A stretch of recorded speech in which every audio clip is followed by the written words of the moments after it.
I am Sylvie, and if you want to learn how to crochet your own cute little oyster keychain, then just keep watching. Alright, so for the yarn, I found these Tailor Yarns Velour. They were on sale at Fabricland. Fabricland is such an underrated place to shop for yarn if you're in Canada, but they have great sales. The little clicking you're hearing is my wonderful dog that is pacing around.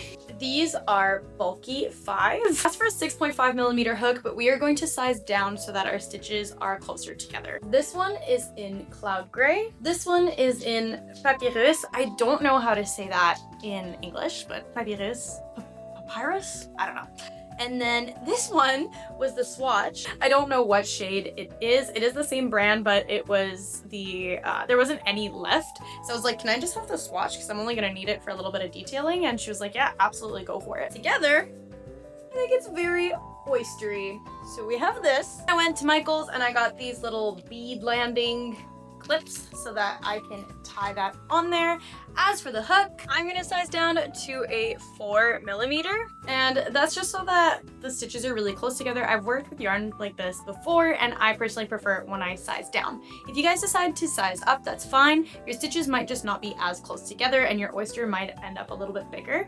So it's just totally up to personal preference. And just quickly, I also made another one with like worsted weight yarn, medium weight yarn, and just a 3mm hook. So you can totally use whatever yarn you want, just size down a little bit on the recommended size hook, and you'll still get the same results. If you want stitch markers, or if you want a yarn needle to sew your ends in, I definitely recommend that as well, but that's pretty much it for now, so we're just gonna get going. So we're gonna get started with the inner portion of the shell first. So for this, I'm going to be using this lighter sort of pearlescent color. So for me, this one was Papyrus, I don't know. I don't know what'll come for me. English is my second language.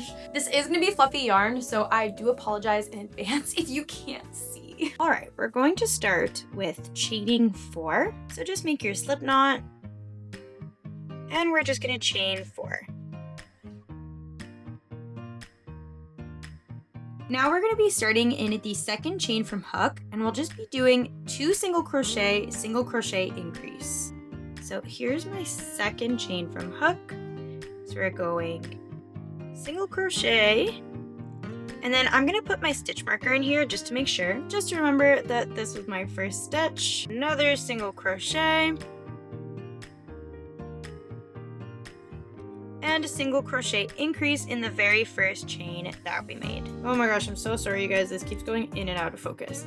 Okay, so now we have 4 stitches. We have the one we started in, 2, 3, 4 for the one that we increased. Now we're gonna work in the like back bumps of our starting chains, and we're gonna do the same thing. So we're gonna go 2 single crochets and finish off with a single crochet increase. All right, so this is what this should look like, and it's very hard to see again because this is the fluffiest yarn, but this gives us 8 total stitches. So 2 single crochet increase, 2 single crochet increase. And that brings us to the next round. So for this one, we're just gonna go 3 single crochet increase around, starting with just my first one, and always remembering to place my marker in the first stitch. 1, 2, 3, and then an increase, and again 1. I lost it. Okay, 1, 2, 3, and finish with that increase. There you go. This next one's gonna have a couple different stitches. So we're gonna start off by placing 3 single crochets, which I've now done here for this next round. Then we're gonna go half double crochet,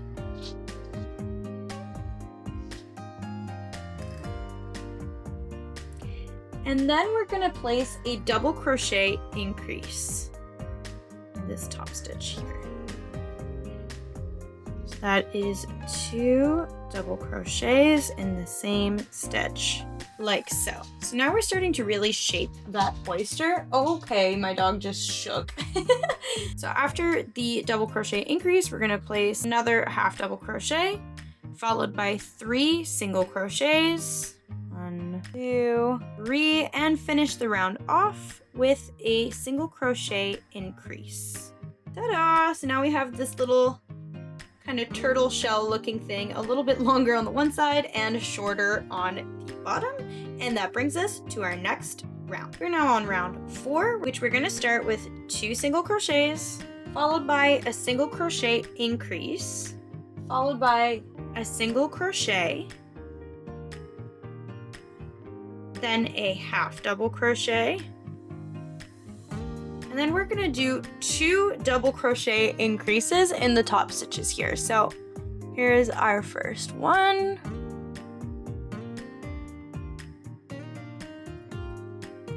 And then in the next stitch, we're gonna place another double crochet increase.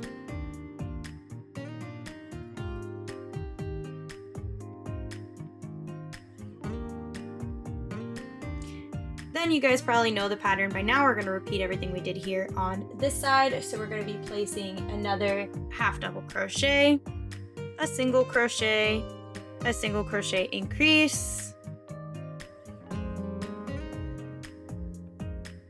2 single crochets, and then we'll be placing 3 single crochets in the last stitch.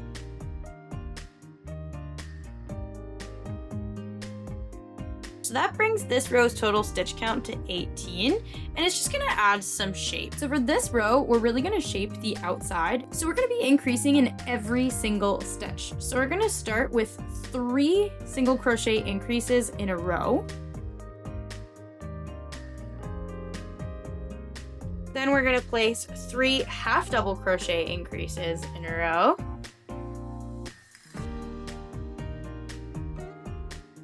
And then 6 double crochet increases. So we're gonna go all across these top 6 stitches with double crochet increase. So that is what that looks like once you have that done. And then we're gonna finish off with 3 half double crochet increases and 3 single crochet increases.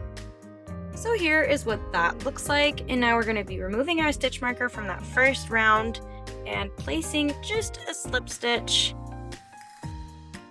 like so. And then you can tie this off and we'll be keeping it on the wrong side. All right, so I hope that made sense. This is what that looks like. We've got a cute little oyster shape. And what we're gonna do now is push this right side all the way bloop like this so that it looks like that, because that will be the innards. So now you're gonna repeat the exact same thing for the outer shell like this. But the only thing is you won't tie off. So just pull out a loop. If you want to, you can put a stitch marker in here to secure it and make sure that it doesn't slip out. But we're just gonna let that aside for now. So do not tie off, don't cut this thread. We're just gonna leave it like this for now. Okay, so it's now time to work on the oyster part of the oyster. So I don't know if there's a different name for that, but the part that contains like the flesh, the oyster. So for me, I'm going to be using this cloud gray color.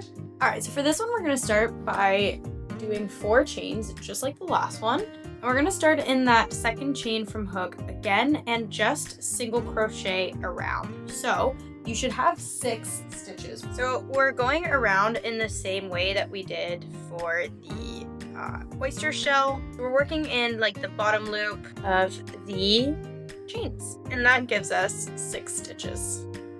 Next, we're just gonna single crochet increase around. So this should give you 12 stitches by the time you get all the way back around. Now we're gonna start giving it a little bit of like a shape / ripple effect. So we're gonna start by doing 4 single crochet increases, followed by 4 double crochet increases, and then 4 single crochet increases. And that ends up looking like this. So once we're done with this, you are going to, again, place a slip stitch in the very first stitch. And we're gonna tie off, but you're gonna leave a long enough end so that we can sew this. So here's what we're gonna do now. So I'm gonna push this to the inside so that it's kind of like concave, if that makes sense. And then we're gonna be just using this to sew it wherever we want to place it on the inside.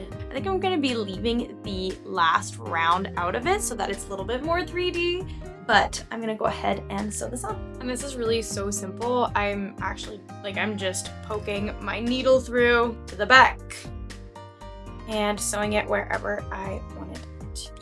So right now I have it looking like this. So as you can see, I'm leaving this outer edge out and I'm just sewing the like inner portion of it. Ta-da! Isn't that cute?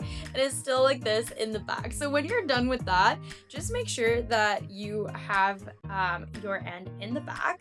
And then I'm just gonna tie off and leave it in the back like this. You can also tie a knot with the end that's in the back of your shell. So I'm gonna go ahead and just do that. And as a little bonus, I thought it would just be so cute to add a pearl to the center.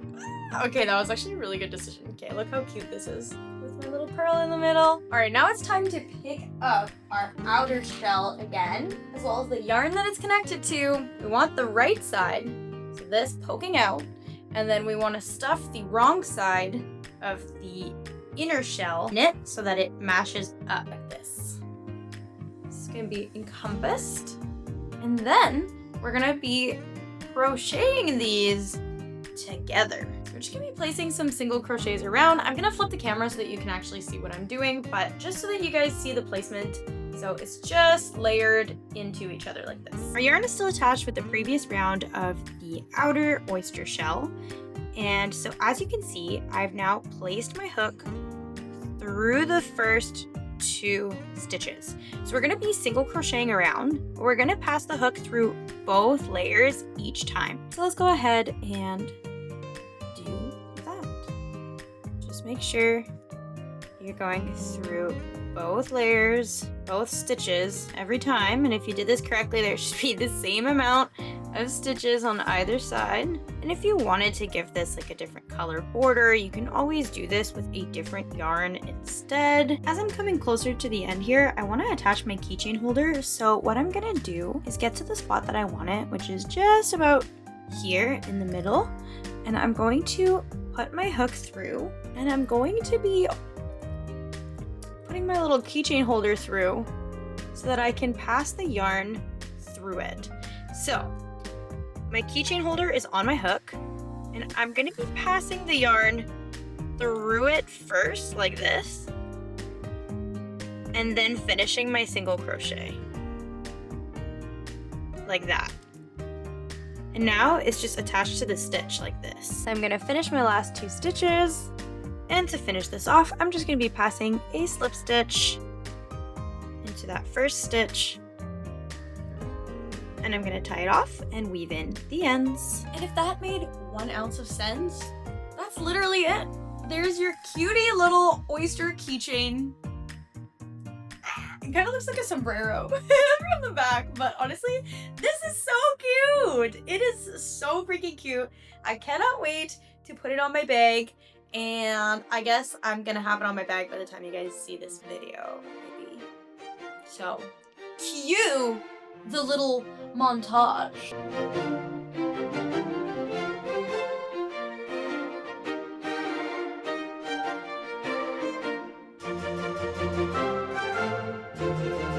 Anyway, with all of that, you guys, thank you so much for watching. If you enjoyed it, make sure you let me know or click like or whatever, and let me know what you guys want to see. I think I want to make more of these little charms. They're easy to do, and I don't know, I just haven't really crocheted in a while, and this is making it fun because it's something that I think I'll actually use. Whereas like I don't really make them any wearables anymore, but I do think something like this is really fun and exciting. With that said, thank you so much for watching, and I'll see you in the next video.